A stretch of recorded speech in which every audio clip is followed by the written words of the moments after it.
नमस्कार साथियों, कैसे हो सभी लोग। उम्मीद करता हूँ काफ़ी बेहतर स्थिति में आप सभी लोग होंगे। और एनटीपीसी के द्वारा एक नया नोटिफिकेशन आप सभी लोगों के लिए आ गया है। अभी जहां आप हैं ये है एनटीपीसी की ऑफिशियल वेबसाइट, जिसका लिंक आपको डिस्क्रिप्शन बॉक्स में दे दिया गया है। और आपको कुछ नहीं करना है, ये जो जॉब करंट अंडर प्रोसेस, ये जो आइकन आ रहा है इस पर क्लिक करना है और सीधे आप इनके करंट ओपनिंग्स के सेक्शन में आ जाएंगे। पहला जो लिंक आपको दिखाई दे रहा है यही वो नोटिफिकेशन है जो रिसेंट में इन्होंने लॉन्च किया। जब आप इसके डिटेल्ड एडवर्टाइजमेंट पर क्लिक करेंगे तो आपको ये एडवर्टाइजमेंट ओपन होके आ जाएगा। सही है, चलो भाई एक एक करके चीज़ें समझते हैं। हमारे लायक जितनी भी इम्पोर्टेंट जानकारी होगी तो वो हम यहाँ से डिस्कस करके आपको बताएंगे। तो एनटीपीसी में पहली चीज़ तो सबको पता होगा ये कि एनटीपीसी एक महारत्न कंपनी है, तो इसमें तो कोई डाउट नहीं होना चाहिए। Recruitment of engineering executive trainees के लिए ये आपका नोटिफिकेशन है थ्रू गेट। गेट के थ्रू ये नोटिफिकेशन आपका, मतलब गेट के थ्रू आपका यहाँ पे सिलेक्शन होने वाला है। ओके, सो इंजीनियरिंग एग्जीक्यूटिव ट्रेनीज में डिसिप्लिन कौन कौन से हैं? इलेक्ट्रिकल डिसिप्लिन है, मैकेनिकल है, इलेक्ट्रॉनिक्स या इंस्ट्रूमेंटेशन है, सिविल है और माइनिंग है। पहली चीज़। दूसरी चीज़, जो प्रोजेक्टेड वैकेंसीज हैं, इलेक्ट्रिकल में टोटल वैकेंसीज 280 हैं, मैकेनिकल में 360 है, इलेक्ट्रॉनिक्स एंड इंस्ट्रूमेंटेशन में 164 है, सिविल में 30 है और माइनिंग में भी 30 है। कैटेगरी वाइज आप यहाँ पे देख पा रहे होंगे, अलग अलग कैटेगरीज में अलग अलग नंबर ऑफ वैकेंसीज हैं। अच्छी बात क्या है कि सभी कैटेगरीज में कुछ ना कुछ वैकेंसीज हैं ज़रूर, और अच्छी वैकेंसी है, बुरी नहीं है, मतलब नंबर अच्छा है। अच्छा जी, आगे बढ़ते हैं। क्वालिफिकेशन में बोला गया है full time bachelor degree in engineering और टेक्नोलॉजी, मतलब जो पूरा बीटेक होता है ना, full time bachelor degree, correspondence वाला नहीं, फुल टाइम बैचलर डिग्री, यहाँ पे डिप्लोमा भी नहीं चलेगा। तो बीटेक की डिग्री आपकी होनी चाहिए, और किस फील्ड से आप अप्लाई कर रहे हैं उस फील्ड की होनी चाहिए, यहाँ पे लिखा भी है तो वो आगे हम बता देंगे। With not less than 65% marks, तो यहाँ पे आपका जो क्राइटेरिया है वो 65% का है, general category, EWS and OBC के लिए। रही बात SC ST PWD के लिए 55% का दे रखा है। दूसरी सबसे इंपॉर्टेंट चीज है, candidate must have appeared for GATE graduate aptitude test in engineering 2022 वाला जो गेट का एग्जाम है उसमें अपीयर होना जरूरी है उनको। Candidate with the prescribed degree identified for the discipline as given below. ठीक है, तो यहाँ पे इलेक्ट्रिकल इंजीनियरिंग के लिए अगर वो अप्लाई कर रहे हैं तो उनको इन फील्ड्स में उनका इंजीनियरिंग कंप्लीटेड होना चाहिए। अगर मैकेनिकल है तो इसमें, इलेक्ट्रॉनिक्स है तो इसमें, इंस्ट्रूमेंटेशन है तो इसमें, सिविल है तो इसमें, और माइनिंग है तो माइनिंग। क्लियर है इतनी बात? समझ में आ गया? आगे बढ़ते हैं और अब जरा देख लेते हैं कंपनसेशन पैकेज। यहाँ पे देखो, तो सबसे पहले एज देख लें, पहले एज देख लेते हैं। एज लिखी है upper age limit is 27 years as on the last date of online application. 11 नवंबर इसकी ऑनलाइन एप्लीकेशन की लास्ट डेट है, पहली चीज। दूसरी चीज, 11 नवंबर के अकॉर्डिंग ही आपकी एज डिसाइड होगी, और वो एज 27 या उससे कम होनी चाहिए। ठीक है, अच्छा। मिनिमम का कुछ बोला नहीं है, तो मिनिमम का आपको कैसे भी अगर ट्रैक करना है तो वो ये है कि आपकी ये क्वालिफिकेशन अगर कंप्लीटेड होगी तो आप ऑलरेडी मिनिमम आपके 21-22 साल हो ही चुके होंगे, तभी तो आपकी इंजीनियरिंग कंप्लीट होगी। अगर मैं गिरी से गिरी हालत में भी मान लूँ कि आपने 17 साल में इंजीनियरिंग ज्वाइन कर ली तो 21 साल तक आपकी इंजीनियरिंग खत्म होगी, तो 21 साल तो मिनिमम सबकी एज होती है सारे नोटिफिकेशन। अच्छा, सिलेक्शन प्रोसेस क्या है? Eligible candidates must have appeared in qualified gate.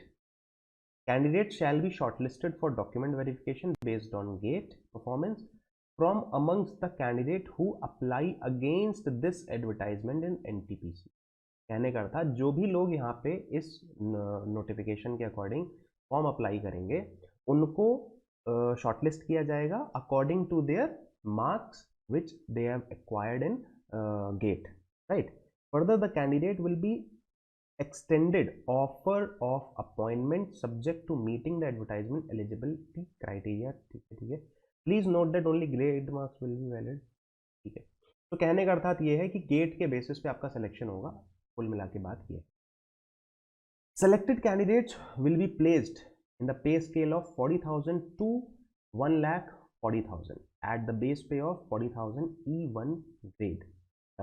Other benefits such as dearness allowance, other proquisite और allowances, terminal benefits will be admissible. ठीक है, तो वो सारी जो चीज़ें हैं बेस पे आपका 40,000 रहेगा, बाकी जो अलाउंसेज हैं वो ऐड हो जाएंगे, तो लगभग 55-60 हज़ार रुपये की एक हैंडसम सैलरी बन जाएगी, राइट। अच्छा जी, प्लेसमेंट क्या है? तो प्लेसमेंट में क्या लिखा हुआ है देख लो ध्यान से।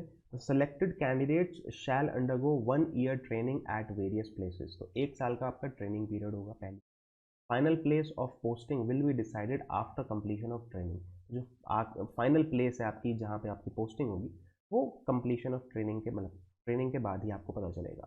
Candidates can be placed across country in any of projects stations including subsidiaries, JVs मतलब joint ventures company of NTPC, right. तो कहीं पे भी आपको प्लेस किया जा सकता है अक्रॉस द कंट्री, राइट। आगे बढ़ते हैं, चलो जी। रिजर्वेशन वो तो सबको पता होगा, एज का जो रिलैक्सेशन है वो कहीं ना कहीं ओबीसी में 3 साल का होता है और एससी एसटी में 5 साल का होता है, पीडब्ल्यूडी में 10 साल, अगर आप जनरल हैं तो 13 साल, अगर आप ओबीसी के हैं, और अगर 15 साल मतलब अगर आप एससी एसटी हैं तो 15 साल का होता है पीडब्ल्यूडी। ओके, गेट का कौन सा पेपर आपने दिया होगा ये भी तो मायने रखता है ना।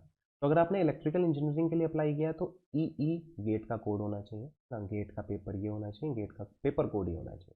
मैकेनिकल के लिए एम ये तो सबको पता होगा, ईसी इलेक्ट्रॉनिक्स एंड कम्युनिकेशन के लिए, इंस्ट्रूमेंटेशन के लिए IN, सिविल के लिए CE, माइनिंग के लिए MN। ठीक है, आगे बढ़ते हैं।